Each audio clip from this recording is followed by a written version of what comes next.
Ya. Nah, Pak bisa Ya. diinformasikan nih apa ide atau latar belakang sehingga terbentuknya organisasi ini, Pak Yusdi? Ya, ini jalan panjang. Sekitar awal Februari 2020 Mhm. terbentuklah WA Group Silaturahmi Probabora Indonesia dan juga ikut Australia, ikut di sana. Kami sharing-sharing. Ini dari Februari 2020 sebelum COVID.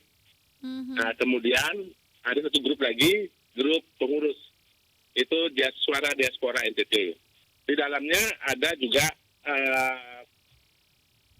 perwakilan dari kantor Badan Penghubung, termasuk di dalamnya Bapak Kepala Kantor. Nah, dalam diskusi-diskusi yang berkelanjutan itu, dipikirkan, baiklah kita menyatukan niatan utama adalah untuk mendukung hal-hal baik yang dilakukan oleh pemerintah NTT, hal-hal baik yang dilakukan. Kedua, kita saling bersilaturahmi, membentuk jejaring dan sinergitas untuk saling menguatkan komunitas Probabora yang ada di seluruh dunia, gitu ya. Oke. Yang ketiga, bentuknya nanti seperti badan musyawarah, karena di masing-masing tempat Probabora itu kan sudah punya format tersendiri. Gitu. Ada yang bentuknya paguyuban, ada yang forum komunikasi. Gitu. Jadi beberapa waktu lalu kantor Badan Penghubung NTT mengontak kita mau mengadakan silaturahmi di Bali. Dan ini diketahui oleh teman-teman dari ketua-ketua dari Kalimantan Timur, Papua Barat, Banten, Jawa Timur, FKM Jakarta, bahwa mereka langsung datang. Yang tidak bisa hadir secara offline, hadir melalui daring. Gitu. Oke, baik.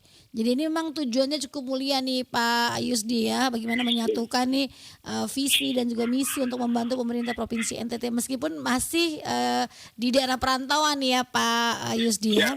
Oke, nah ini berapa banyak nih Pak Yusdi yang akhirnya masuk menjadi anggota dalam Probabora Indonesia ini? Tadi disampaikan cukup banyak nih ya ketika para ikatan keluarga besar ini bergabung secara daring ataupun tatap muka nih Pak Yusdi. Ya, ketika komunikasi kemarin inisial, kami ini kemarin baru membentuk gitu ya, panitia persiapan pembentukan badan musyawarah gitu ya.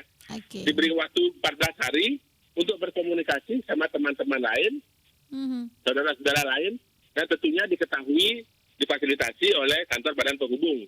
Kemarin yang sudah ada itu dari Bali, dari FKM Jakarta, dari Papua Barat, dan dari Banten, dari Jawa Timur, dari Kalimantan Barat, dari Sulawesi Utara, dari Jawa Barat, dari Kalimantan Tengah, Kalimantan Barat, Sulawesi Selatan. Itulah yang baru awal. Nanti kita dikomunikasikan lewat grup lanjutan karena kami diberi waktu 14 hari untuk menyiapkan segala hal-hal teknis agar ini bisa didukung oleh semua pihak. Oke, baik. Jadi ini masih dalam tahap pengurusan pembentukan Badan Pengurus Probabora Indonesia nih ya Pak Yusdi ya? Ya. Oke. Nanti namanya Badan Musyawarah Probabora Indonesia, kemungkinan namanya itu. Oke, nanti namanya diganti Bamus. berarti ya? Bamus ya. Oke. Nah, untuk yang dari luar negeri nih Pak, tadi baru disampaikan baru negara Australia ya teman-teman warga diaspora NTT di Australia yang baru bergabung. Apakah ada pendekatan lagi ke negara-negara lain teman-teman atau warga diaspora lainnya yang ada di daerah atau di negara lainnya ini Pak? Kan yang intens berkomunikasi, semangat, dan juga ketika ada bencana kirimkan bantuan, teman-teman dari Australia di bawah pimpinan Pak Manuel Manoe dan juga Pak Yapet Osana itu yang intens komunikasi. Tidak menutup kemungkinan dari yang lainnya gitu. Okay. Jadi ini misalnya ya ada semangat untuk menjadi tuan rumah PON 2028. Bagaimana kita dukung itu lebih-lebih di daerahnya kita masing-masing gitu lah. Oke, baik. Jadi memang ada itikat baik ke sana Pak, tapi ini masih dalam proses ya Pak Yusdi ya. Semuanya masih dipersiapkan dengan baik. Oke. Ya. Nah kemudian apakah ini juga sudah disampaikan kepada pemerintah Provinsi NTT sehingga bisa mendapat dukungan dan juga support nih Pak untuk organisasi yang luar biasa ini? Oh ya, ini ketika kita buat berita acara, ini kan kegiatan ini kan dihadiri oleh perwakilan kantor Badan Penghubung, Ibu Tati dan Ibu Agustina secara langsung, dan oleh Bapak Kepala Kantor Penghubung Pak Donald Isak secara Zoom. Nah, berita acara ini beliau akan tanda tangan mengetahui gitu loh. Jadi kita ini sinergitasnya itu ya jelas. Oke, baik. Ini kalau bisa dibilang baru 2 hari Pak ya dari tanggal 30 Januari kemarin, hari ini 1 Februari 2022. Namun ketika kemarin pembentukannya, apakah sudah ada program-program yang dibicarakan untuk 1 tahun ke depannya ataukah masih menunggu nih dengan pembentukan badan musyawarah yang masih dilakukan oleh tim nih Pak Yusdi? Oke, tugas utamanya kami adalah menyiapkan tempat dan tanggal di mana kita akan berkumpul bersama. Ada beberapa pilihan kota, mungkin di Jakarta, bisa juga di Bali sendiri atau di Sulawesi Selatan dan satu ya. Dan juga mengatur kesiapan tempat tersebut untuk menyelenggarakan kegiatan ini.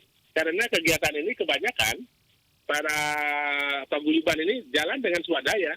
Jadi dari bawah ini semangatnya, swadaya ada jalan. Cara terbang, ongkos pesawat dan segala macam itu swadaya. Seperti yang datang kemarin itu kan, akomodasi dan transportasi mereka swadaya. Semangatnya. Yang kedua, kita tugasnya adalah nanti mendata semua yang bisa dan siap untuk dalam deklarasi lanjutan gitu. Oke. Deklarasi lanjutannya ini adalah 14 hari setelah tanggal 30 Januari 2022 ya Pak ya? Ya, sudah ditetapkan kira-kira di mana. Nanti mungkin kita cari waktu, mungkin kita perlu waktu 1 bulan atau 2 bulan untuk atur waktu, kapan tanggal yang tepat, di mana tempatnya, biar teman-teman bisa atur waktu kan, teman-teman dari Kalimantan, dari Papua, ini kan jauh-jauh jaraknya nih, dari Sulawesi. Oke, yang terakhir nih Pak Yusdi, apa yang ingin disampaikan ataupun harapannya terkait dengan pembentukan Flobomora Indonesia di Bali kemarin, silahkan Pak. Saya kira ini satu gerakan yang positif. Selama ini kita berdiskusi di WA Group secara intens, dan pihak-pihak lain atau daerah-daerah lain, provinsi lain sudah membuat bamus-bamusnya mereka sendiri, badan musyawarah. Seperti Sunda punya bamus Sunda, daerah-daerah lain itu semua sudah ada, yang tujuannya menggulkan hal-hal baik yang bisa berguna bagi daerah asal kita, gitu loh. Walaupun kita sebagai perantauan atau diaspora, ada hal-hal yang bisa kita bantu. Misalnya kalau kita punya akses dan segala macam untuk mewujudkan NTT menjadi tuan rumah bersama PON 2028, kenapa tidak kita supportkan gitu. Oke, baik, terima kasih Pak Yusdi untuk informasinya pagi hari ini. Salam sukses selalu untuk teman-teman diaspora yang tergabung dalam Flobomora Indonesia. Semoga segala sesuatunya berjalan dengan baik dan lancar nih Pak Yusdi ya. Salam sehat selalu. Terima kasih kembali Bu, selamat pagi.